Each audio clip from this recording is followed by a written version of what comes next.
My reading is chaos, but hopefully this video update will not be chaos.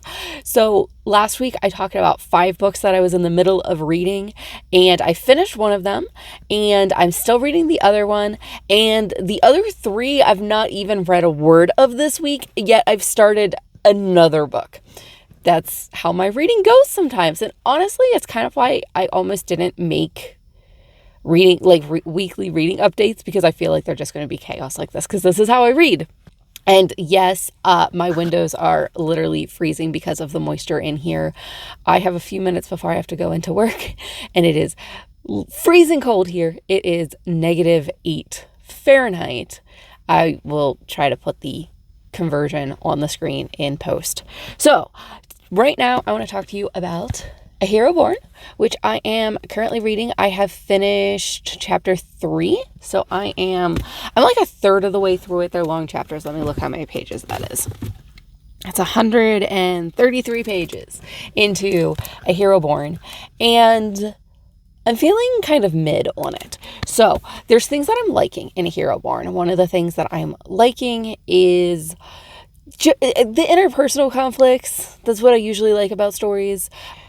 We have like these 2 characters, they end up like fighting, and then they basically agree to, the one character tricks the other one into agreeing to like raising these kids for 18 years and training them in Kung Fu, and then having them fight, so that way, we can decide who is the better teacher in Kung Fu. But like basically they're providing for these kids for 18 years. And then like there's also stuff, I kind of like the story, like following Lily Lee and seeing what, situation she's in, what she's up to, that kind of thing. And then in chapter 3, we also meet Genghis Khan, which I honestly forgot was in these books. But like anytime you read the blurb, it usually mentions Genghis Khan. Also, we meet Lily Lee's son for the first time in chapter 3, and he's kind of the main character of the story whenever you read the blurb. So I understand why we had everything else leading up to that point, but I feel like the story's really getting kicked off now. There's a lot of fighting and battles, and like whenever we meet Genghis Khan, we meet him in the middle of a battle, and I feel like there's a lot of Kung Fu fighting too. So there's like different types of fighting, I guess you could say. I will admit I'm struggling a little bit with the fighting and battle scenes, because I struggle with that in books in general, and I feel like sometimes I have to be emotionally invested in the stakes in order to like really care about this battle, because I don't picture things in my head whenever I read. So if we're going to have big battle scenes, I'm not picturing them. So what I'm invested in is the stakes, what's going to happen to these characters. That's what I'm invested in. So I'm struggling a little bit with just how much battles, Kung Fu, fighting is in these books. And I probably should have known going in that they were going to have a lot of that, because like it's literally a book about Kung Fu magic. I'm hoping as the story progresses, I get more invested in the stakes of these scenes, and then I start enjoying them more. Because like you can totally do battle scenes in books that I am invested in. I'm just struggling a little bit with my investment in these ones. Okay, that's all I have time for before work. I will finish my reading update after work. All right, part 2. It is after work now, and I'm kind of tired, so I'm probably not going to talk as long as I would have before work. I don't know if that's a positive or a negative. But here we go. I'll finish with my reading wrap up. I finished Clean this week, and I really liked it. This one, there's so much.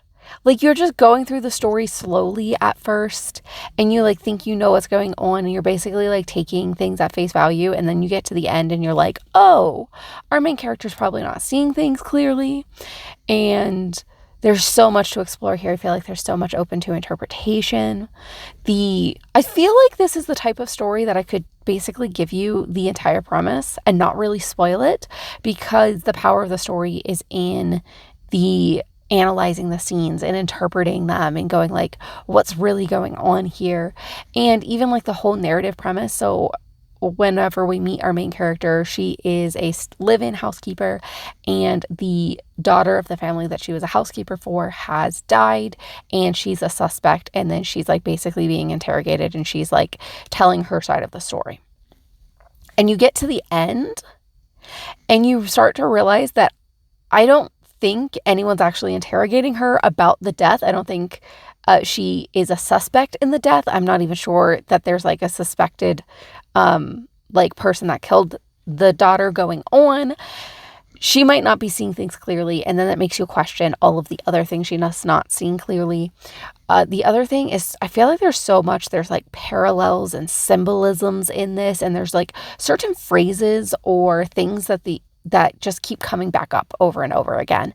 And I feel like it's important to the story, and I feel like it's one that you can just like sit with, and like I'm still, trying to sit with and figure out like what all is going on here. It's definitely more of the literary side of mystery thriller, I think.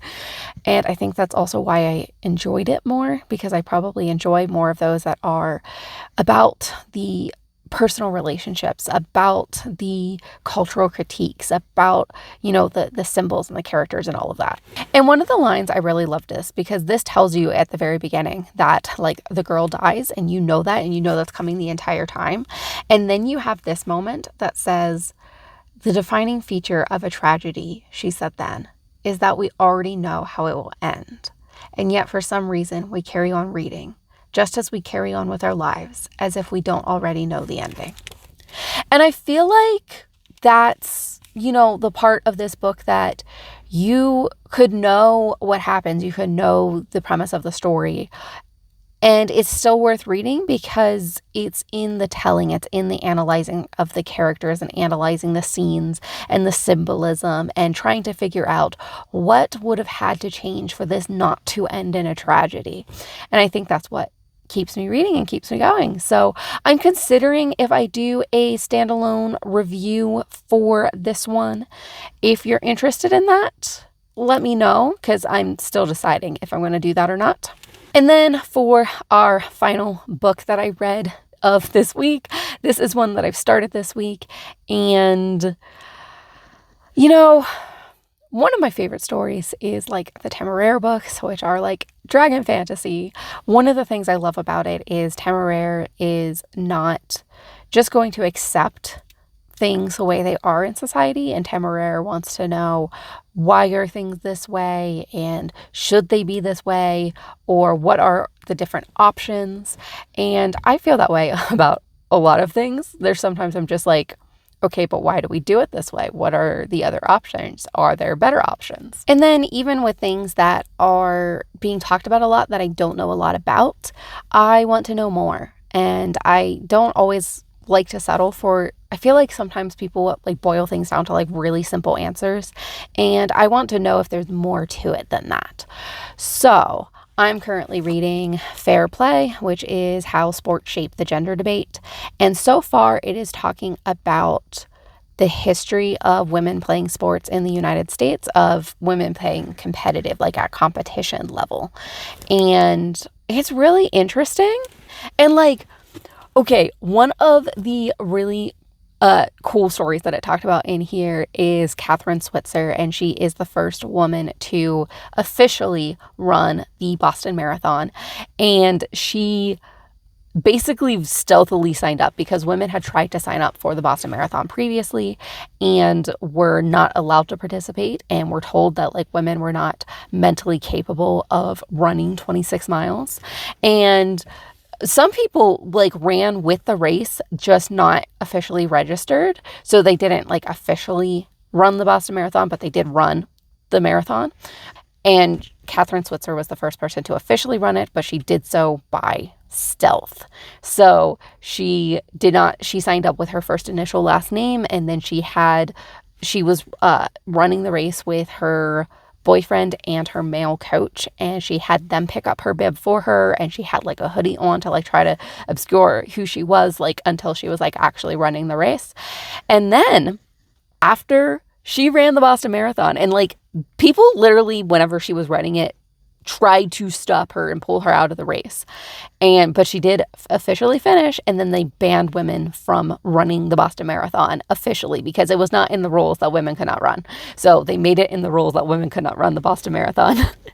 And what's absolutely crazy about her story too is in 2017, which was 50 years after she ran the first Boston Marathon, she did like a commemorative race. She's going to run the Boston Marathon again at 70 years old. 70 years old. She ran the Boston Marathon again, which is incredible. And honestly, okay, this is also why it sometimes takes me longer to read nonfiction books or sometimes fiction books, because they bring up things. It did not tell me about her running the race again in 2017. I was just like, I'm interested. I want to know more, because it like briefly went over, the history of women being included in running sports like the marathon. And once I was like, well, I want to learn more about this person. So I looked it up, and that's how I found out the other stuff. And it's so cool. And that's why I like, just if something's interesting to me, I'm not just going to like read the book. I'm also going to look up the stuff around it. I'm going to like look up more. I want to find out even more than the book's telling me. So that's really interesting. But it's also like not the only story of women trying to participate in competitive sports and then being banned from those sports. And then later a women's division is started. And this talks about, for some sports, so one of them that it talked about was figure skating. The first woman to compete competitively in figure skating placed second, and then they banned women from participating and then opened a separate women's division. And was it necessary? She was competitive in the integrated division, you could say, and was it necessary to have separate divisions? And then it talks about like basically the arguments on both sides of that, because there are good arguments for both integrated and separated sports. So I found that really interesting. So I'm just finding, I guess, the discussion interesting. And I'm not saying that we need to change the way we do sports or anything like that, but I find a good thought experiment. Like, why do we do it this way? Should it be done this way? Is this the best we can do? All of that stuff. So for the books that I want to complete this week, I'm hoping I can complete A Hero Born by my next update. We will see. I hope so.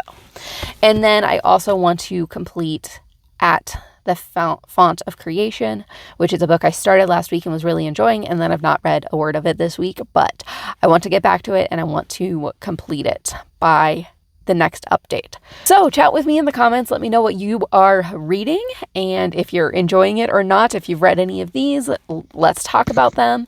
And I hope to see you in another video. Happy reading.